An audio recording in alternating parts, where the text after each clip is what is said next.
Iran is Israel's best friend, and we do not intend to change our position in relation to Tehran. Believe it or not, this is a quote from an Israeli prime minister. But it's not Ben Gurion or Golda Meir from the era of the Shah. It's actually from Yitzhak Rabin. The year is 1987. Ayatollah Khomeini is still alive, and much like Ahmadinejad today, he's using the worst rhetoric against Israel. Yet, Rabin referred to Iran as a geostrategic friend. Today, when we hear the threats of war and the high rhetoric, we're oftentimes led to believe that this is yet another one of those unsolvable Middle Eastern conflicts with roots as old as the region itself. Nothing could be further from the truth. And I hope today to show you why that is. The relations between the Iranian and the Jewish people throughout history has actually been quite positive. Starting in 539 BC, when King Cyrus the Great of Persia liberated the Jewish people from the Babylonian captivity. A third of the Jewish population stayed in Babylonia. They're today's Iraqi Jews. A third migrated to Persia. They're today's Iranian Jews. Still, 25,000 of them living in Iran, making them the largest Jewish community in the Middle East outside of Israel itself. And a third returned to historic Palestine, did the second rebuilding of the temple in Jerusalem, financed, incidentally, by Persian tax money. But even in modern times, relations have been close at times. Rabin's statement was a reflection of decades of security and intelligence collaboration between the two, which in turn was born out of perception of common threats. Both states feared the Soviet Union and strong Arab states such as Egypt and Iraq. And in addition, the Israeli doctrine of the periphery, the idea that Israel's security was best achieved by creating alliances with the non-Arab states in the periphery of the region in order to balance the Arab states in its vicinity.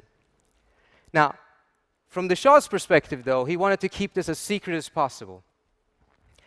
So when Yitzhak Rabin, for instance, traveled to Iran in the 70s, he usually wore a wig so that no one would recognize him.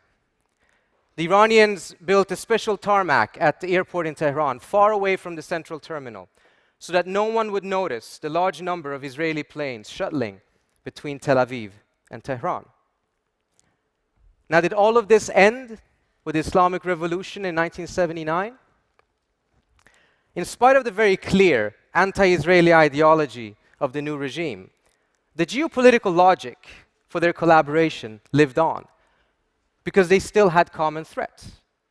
And when Iraq invaded Iran in 1980, Israel feared an Iraqi victory and actively helped Iran by selling it arms and providing it with spare parts for Iran's American weaponry at a moment when Iran was very vulnerable because of an American arms embargo that Israel was more than happy to violate.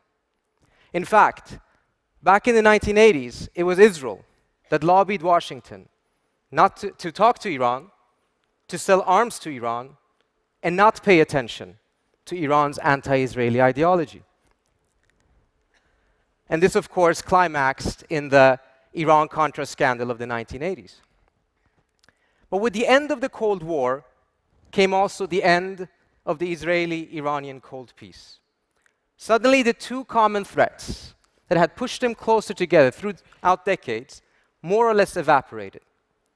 The Soviet Union collapsed, Iraq was defeated, and a new environment was created in the region in which both of them felt more secure, but they were also now left unchecked. Without Iraq balancing Iran, Iran could now become a threat, some in Israel argued. In fact, the current dynamic that you see between Iran and Israel has its roots more so in the geopolitical reconfiguration of the region after the Cold War than in the events of 1979. Because at this point, Iran and Israel emerge as two of the most powerful states in the region, and rather than viewing each other as potential security partners, they increasingly came to view each other as rivals and competitors. So Israel, who in the 1980s lobbied for and improved US-Iran relations, now feared a US-Iran rapprochement, thinking that it would come at Israel's security interests' expense, and instead sought to put Iran in increased isolation. Ironically, this was happening at a time when Iran was more interested in peacemaking with Washington than to see to Israel's destruction. Iran had put itself in isolation because of its radicalism, and after having helped the United States indirectly in the war against Iraq in 1991, the Iranians were hoping that they would be rewarded by being included in the post-war security architecture of the region. But Washington chose to ignore Iran's outreach, as it would a decade later in Afghanistan, and instead move to intensify Iran's isolation.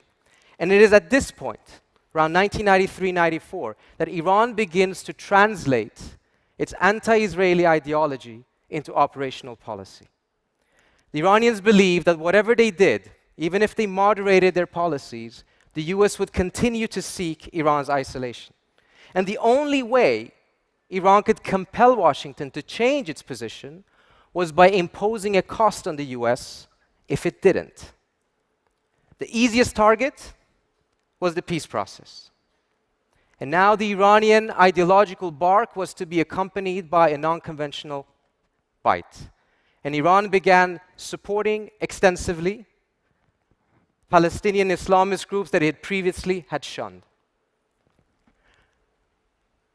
In some ways, this sounds paradoxical, but according to Martin Indyk of the Clinton administration, the Iranians had not gotten it entirely wrong, because the more peace there would be between Israel and Palestine, the US believed the more Iran would get isolated. The more Iran got isolated, the more peace there would be. So according to Indyk, and these are his words, the Iranians had an interest to do us in on the peace process in order to defeat our policy of containment.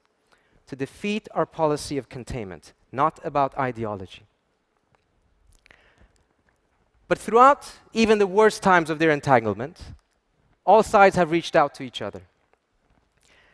Netanyahu, when he got elected in 1996, reached out to the Iranians to see if there was any ways that the doctrine of the periphery could be resurrected. Tehran was not interested. A few years later, the Iranians sent a comprehensive negotiation proposal to the Bush administration, a proposal that revealed that there was some potential of getting Iran and Israel back on terms again. The Bush administration did not even respond. All sides have never missed an opportunity to miss an opportunity. But this is not an ancient conflict. This is not even an ideological conflict. The ebbs and flows of hostility have not shifted with ideological zeal, but rather with changes in the geopolitical landscape. When Iran and Israel's security imperatives dictated collaboration, they did so in spite of lethal ideological opposition to each other. When Iran's ideological impulses collided with a strategic interest, the strategic interest always prevailed. This is good news, because it means that neither war nor enmity is a foregone conclusion. But some want war. Some believe or say that it's 1938, Iran is Germany, and Ahmadinejad is Hitler. If we accept this to be true, that indeed it is 1938, Iran is Germany, Ahmadinejad is Hitler, then the question we have to ask ourselves is, who wishes to play the role of Neville Chamberlain? Who will risk peace? This is an analogy that is deliberately aimed at eliminating diplomacy. And when you eliminate diplomacy, you make war inevitable. In an ideological conflict, there can be no truce, no draw, no compromise, only victory or defeat. But rather than making war inevitable, by viewing this as ideological, we would be wise to seek ways to make peace possible. Iran and Israel's conflict is a new phenomenon, only a few decades old in a history of 2,500 years. And precisely because its roots are geopolitical, it means that solutions can be found, compromises can be struck, however difficult it yet may be. After all, it was Yitzhak Rabin himself who said, "You don't make peace with your friends, you make it with your enemies." Thank you.